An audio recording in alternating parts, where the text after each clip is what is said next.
Assalamualaikum warahmatullahi wabarakatuh.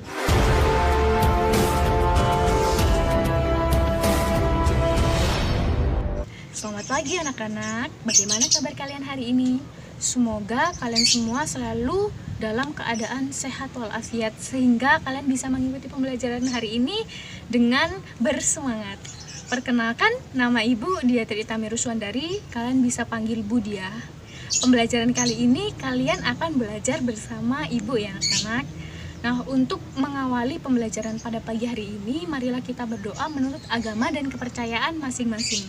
Berdoa dimulai.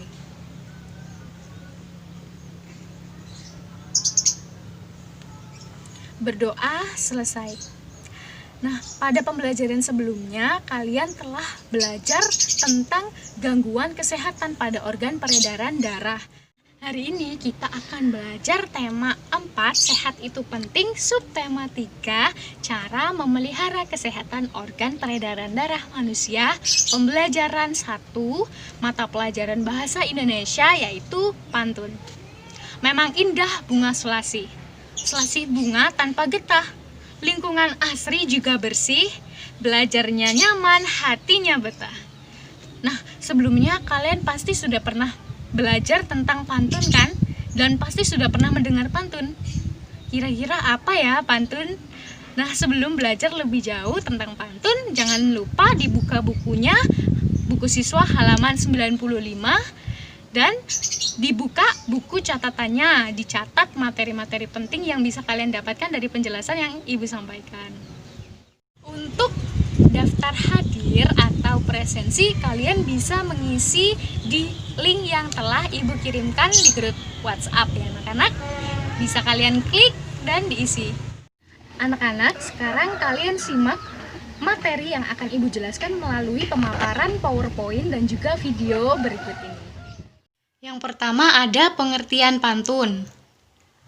Pantun adalah jenis puisi lama yang tiap baitnya terdiri dari 4 baris serta memiliki sampiran dan isi. Biasanya di dalam pantun terdapat pesan atau amanat dari sang pembuat pantun. Berikut ini ada ciri-ciri pantun. Bersinar terik sang matahari, bagai api panas membara, rajin berolahraga bela diri, badan kuat hati gembira. Nah, ini ciri-ciri pantun. Yang pertama, satu bait terdiri dari 4 baris. Setiap baris terdiri dari 8 sampai 12 suku kata. Baris 1 dan 2 disebut sampiran. Jadi baris 1 dan 2 disebut sampiran. Lalu baris 3 dan 4 disebut isi. Ini isinya. Bersajak atau berima HBAB. Jadi baris pertama berakhiran I, baris ketiga juga berakhiran I. Ini berarti mereka bersajak A. Lalu baris kedua dan juga keempat sama-sama berakhiran AA. Berarti mereka bersajak B. Berarti dari pantun ini kita tahu bahwa sajak atau rima yang terdapat pada pantun ini adalah AB, AB. Jadi seperti itu ya anak-anak. Sajak atau rima adalah bunyi akhir pada baris pantun.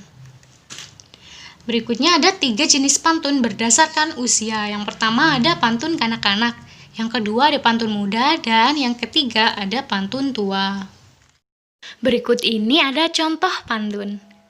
Merah muda baju si bibi, di tangannya ada bayam seikat. Masalah warga datang bertubi, berkumpullah untuk mufakat. Kira-kira apa ya makna dari pantun ini? Jadi makna dari pantun ini yaitu jika dalam masyarakat terdapat masalah, hendaknya kita melakukan musyawarah untuk mencapai kata mufakat atau sepakat bersama. Lalu ada jenis pantun berdasarkan isinya. Yang pertama ada pantun jenaka, pantun yang berisi hal lucu dan menarik. Contohnya yaitu kucing bermain dengan tali, kera duduk membaca koran, bagaimana hati tak geli, kepala botak suka sisiran. Lalu ada pantun nasihat, yaitu pantun yang berisi nasihat dengan tujuan mendidik dan memberikan nasihat moral berupa budi pekerti dan lainnya. Contohnya, pagi-pagi berolahraga, keliling kampung Bukit Tinggi. Sebelum belajar harus berdoa supaya kita berilmu tinggi.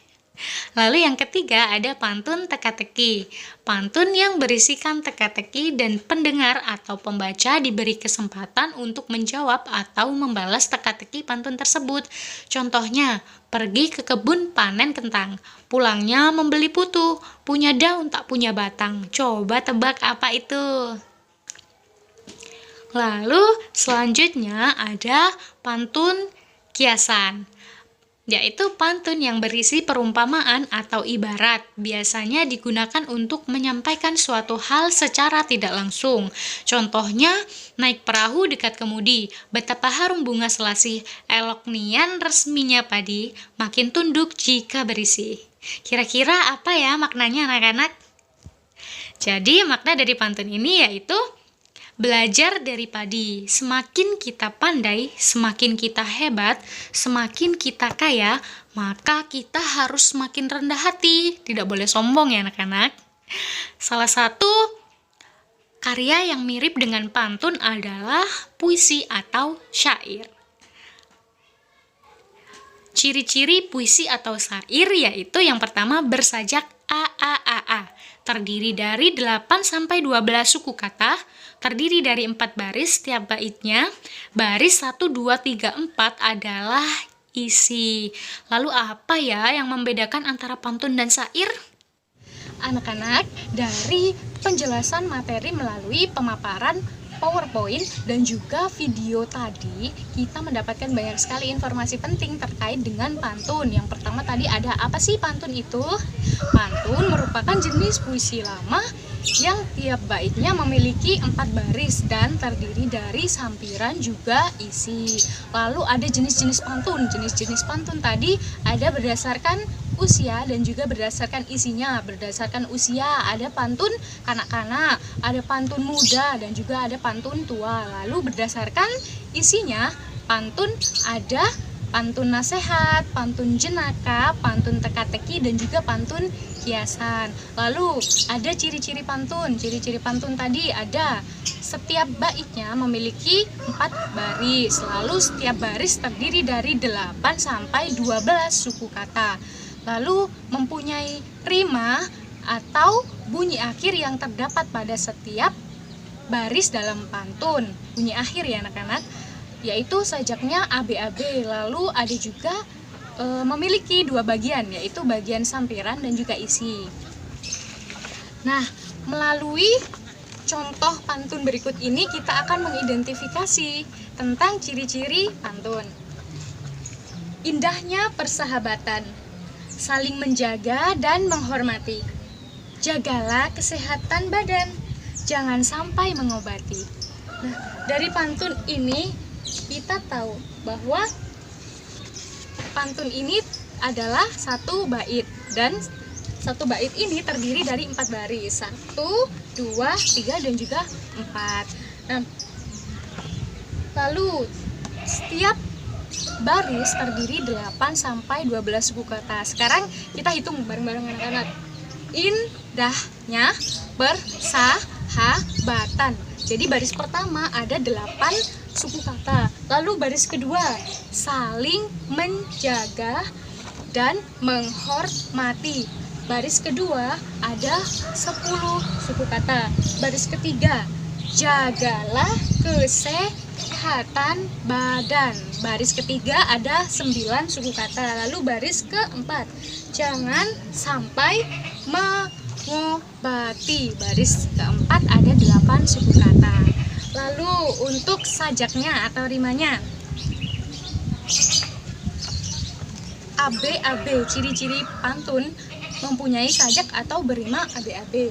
Nah, ini pantun yang pertama, baris 1 yang dimaksud dengan ABAB, baris 1 dan juga baris ketiga ini berakhiran sama. Ini A ya anak-anak, jadi ini A, ini juga A. Oke, sebentar. Lalu baris kedua dan juga keempat sama-sama berakhiran I. Ini berarti B, ini juga B. Nah, itulah yang dimaksud dengan bersajak atau bunyi akhir AB AB. Lalu sampiran dan juga isi, kira-kira dalam contoh ini mana ya yang masuk sampiran dan juga isi? Iya, jadi sampirannya ada pada baris pertama dan juga kedua. Lalu isi ada pada baris ketiga dan juga keempat. Apa sih sampiran itu? Apa sih isi? Nah, jadi sampiran merupakan pembuka untuk pantun. Nah, biasanya sampiran itu ada pada baris pertama dan juga kedua. Lalu isi merupakan bagian dari pantun yang biasanya terdapat makna, amanat, pesan ataupun nasihat yang diungkapkan atau disampaikan melalui isi yang ada dalam pantun itu yang ingin diungkapkan oleh si pembuat pantun itu. Seperti itu ya anak-anak. Lalu ada contoh lagi, contoh yang kedua. Kacang goreng enak dimakan, kue tape diberi ragi. Kalau tembok sudah dibersihkan, jangan ada coretan lagi. Nah, ini juga sama seperti tadi. Ini terdiri dari 4 baris, berarti ini adalah 1 bait. Lalu berakhiran baris pertama dan juga ketiga sama-sama berakhiran an. Lalu baris kedua dan juga keempat sama-sama berakhiran i. Berarti pantun ini bersajak ABAB. Nah, jenis pantun ini adalah pantun nasihat. Lalu untuk suku katanya, kalian bisa hitung ini berapa sih baris pertama, baris kedua, ketiga dan juga keempat, kira-kira suku katanya ada berapa. Nah, kita hitung ya. Kacang goreng enak dimakan. Baris pertama ada 9 suku kata. Baris kedua, kue tape diberi ragi. Baris kedua juga ada 9 suku kata. Baris ketiga, kalau tembok sudah dibersihkan. Baris ketiga ada 10 suku kata. Lalu untuk baris keempat, jangan ada coretan lagi, ada 9. Jadi seperti itu cara mengidentifikasi pantun. Dari contoh pantun ini kita akan mengidentifikasi juga apa sih amanat yang terdapat pada pantun ini. Seperti yang sudah Ibu bilang tadi, bahwa amanat dapat kita ambil dari bagian isi pada pantun. Nah, bagian isi itu ada pada baris ketiga dan juga keempat ya anak-anak. Baris ketiga yaitu kalau tembok sudah dibersihkan, dan baris keempat jangan ada coretan lagi. Artinya jika tembok yang kotor itu sudah dibersihkan dari adanya coretan ataupun noda, kita dilarang mencoret-coret lagi tembok tersebut atau mengotori tembok tersebut. Seperti itu ya anak-anak. Lalu dari contoh pantun berikut ini, kita juga akan mengidentifikasi amanat yang terdapat pada pantun berikut ini. Seperti tadi, bahwa amanat dapat kita ambil dari bagian isi suatu pantun. Nah, bagian isi pantun ini ada pada baris ketiga dan juga keempat, yaitu jagalah kesehatan badan, jangan sampai mengobati. Artinya, kita harus menjaga kesehatan badan dari timbulnya suatu faktor yang menyebabkan badan kita terjangkit penyakit. Karena mencegah itu lebih baik daripada mengobati. Seperti itu ya anak-anak. Oke anak-anak, apakah bisa dimengerti dari penjelasan yang Ibu sampaikan tadi? Dari penjelasan yang telah Ibu sampaikan tadi, apakah ada yang belum kalian pahami atau belum kalian mengerti? Kalau ada, kalian bisa tanyakan di grup WhatsApp atau bisa personal chat ke Ibu. Nah, hari ini kita telah belajar banyak sekali tentang pantun. Yang tadi pertama ada pengertian pantun. Pantun merupakan jenis puisi lama yang setiap baitnya terdiri dari 4 baris dan juga memiliki bagian sampiran dan isi. Lalu ada ciri-ciri pantun. Ciri-ciri pantun tadi ada bersajak atau berima ABAB. Sajak atau rima merupakan bunyi akhir yang terdapat pada setiap baris pantun. Lalu ada setiap bait memiliki 4 baris. Setiap barisnya terdiri dari 8 sampai 12 suku kata-kata.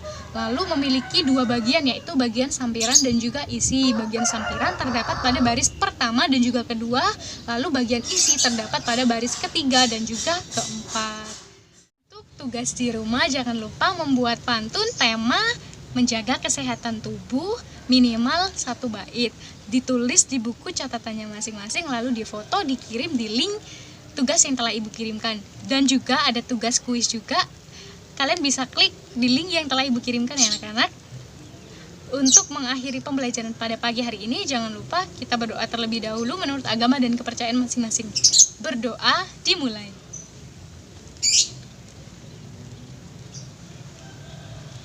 Berdoa selesai.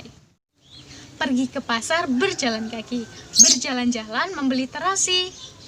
Sampai di sini pembelajaran hari ini. Cukup sekian dan terima kasih. Wassalamualaikum warahmatullahi wabarakatuh.